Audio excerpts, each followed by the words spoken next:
Hello everyone, എല്ലാവർക്കും എൽസീസ് കിച്ചണിലേക്ക് സ്വാഗതം.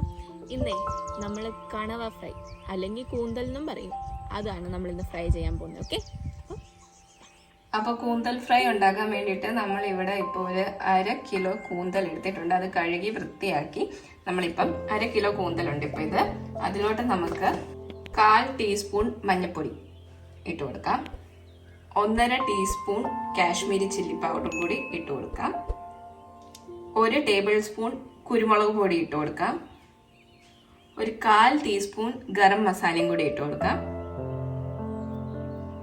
പിന്നെ ഇഞ്ചിയും വെളുത്തുള്ളിയും ചതച്ചത് 1 ടേബിൾ സ്പൂണോളം അതും കൂടി ഇട്ട് കൊടുക്കാം, ഒരു 2 ടേബിൾ സ്പൂൺ അരിപ്പൊടി എടുത്തിട്ടുണ്ട്, അതും കൂടി നമുക്ക് ഇതിനകത്തോട്ട് ഇട്ട് കൊടുക്കാം. നമ്മൾ ഫ്രൈ ചെയ്യുമ്പം നല്ല ക്രിസ്പി ആയിട്ട് ഇരിക്കാൻ വേണ്ടിയിട്ടാണ് അരിപ്പൊടി ഇട്ട് കൊടുക്കുന്നത്.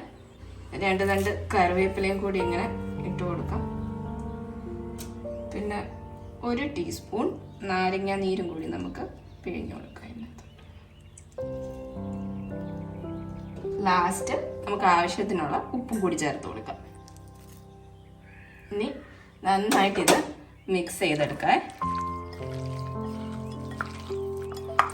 എരിവ് നമുക്ക് നമ്മുടെ ടേസ്റ്റിനനുസരിച്ച് കൂട്ടുകയോ കുറയ്ക്കുകയോ ഒക്കെ ചെയ്യാം. വേണമെങ്കിൽ 1.5 ടേബിൾ സ്പൂണിന് പകരം 2 ടേബിൾ സ്പൂണോ ഒക്കെ ആക്കാം. നമ്മൾ കൂന്തൽ മസാലയൊക്കെ പെരട്ടി നല്ല സെറ്റാക്കി വെച്ചിട്ടുണ്ട്. ഇനി നമുക്കിത് 1 മണിക്കൂർ ഫ്രിഡ്ജിൽ റെസ്റ്റ് ചെയ്യാൻ വെക്കാം. 1 മണിക്കൂർ കഴിഞ്ഞാണ് നമ്മളിത് ഫ്രൈ ചെയ്യാൻ പോകുന്നത്. നമ്മുടെ കണവ നമ്മൾ 1 മണിക്കൂർ റെസ്റ്റ് ചെയ്യാൻ വെച്ചിട്ട് ഇപ്പം നമ്മൾ ഫ്രിഡ്ജിൽ നിന്ന് എടുത്തിട്ടുണ്ട്. നല്ലപോലെ മസാലയൊക്കെ പിടിച്ച് ഇനി നമുക്കിത് ഫ്രൈ ചെയ്തെടുക്കാം. അതിനുവേണ്ടി നമ്മളിത് ഇവിടെ പാൻ വെച്ചിട്ടുണ്ട്. പാൻ ചൂടായതിനു ശേഷം നമുക്ക് ആവശ്യത്തിനുള്ള എണ്ണ ഒഴിച്ചു കൊടുത്ത് നമുക്ക് ഫ്രൈ ചെയ്തെടുക്കാം.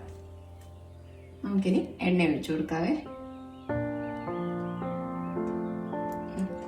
ഇത്ര എണ്ണ മതി, നമ്മൾ ഡീപ് ഫ്രൈ അല്ല ചെയ്തെടുക്കുന്നത്. അതുകൊണ്ട് നമ്മുടെ എണ്ണ ചൂടായി വന്നിട്ടുണ്ട്. നമുക്കിനി ആദ്യം തന്നെ അതിനകത്തോട്ട് 2 കറിവേപ്പില ഇട്ട് കൊടുക്കാവേ.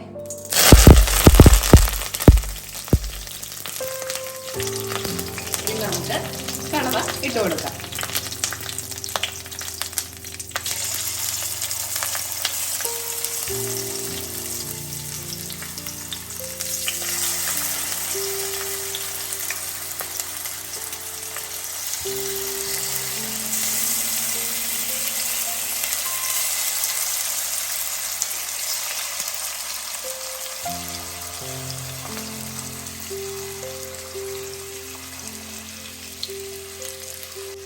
ഒരു 2 മിനിറ്റ് കഴിഞ്ഞ് നമുക്കൊന്ന് പതുക്കെ ഇളക്കി കൊടുക്കാം.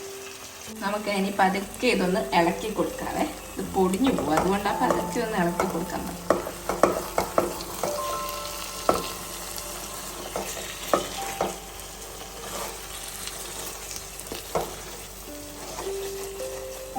കുഴപ്പമില്ല. ഓക്കെ, ഇനി നമുക്കിതൊന്ന് അടച്ച് വെച്ചൊന്ന്, ഇതിന് വലിയ വേവൊന്നും വേണ്ട, അതുകൊണ്ടൊന്ന് അടച്ച് വെച്ച് നമുക്കൊരു 5 മിനിറ്റ് ഒന്ന് ഇതിങ്ങനെ ഫ്രൈ ചെയ്തെടുക്കാം. നമ്മുടെ കണവ ഫ്രൈ ഇവിടെ റെഡി ആയിട്ടുണ്ട്. ഇവിടെ നമുക്കിപ്പോൾ ചെറിയ കണവയൊക്കെ കിട്ടിയത്, അതുകൊണ്ടാണ് ഇങ്ങനെ. വലുതാണെങ്കിൽ കുറച്ചും കൂടി സൂപ്പറായിരിക്കും. ഇനി നമുക്കിത് സെർവ് ചെയ്യാം.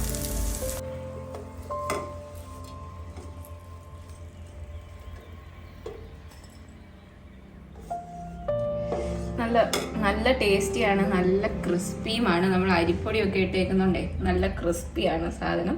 അതുകൊണ്ട് എല്ലാവരും ഇതൊന്ന് ട്രൈ ചെയ്ത് നോക്കണം. അതുപോലെ തന്നെ നമ്മുടെ ഈ വീഡിയോ ഇഷ്ടപ്പെടുവാണെങ്കിൽ ലൈക്ക് ചെയ്യാനും ചാനൽ സബ്സ്ക്രൈബ് ചെയ്യാനും മറക്കരുത്.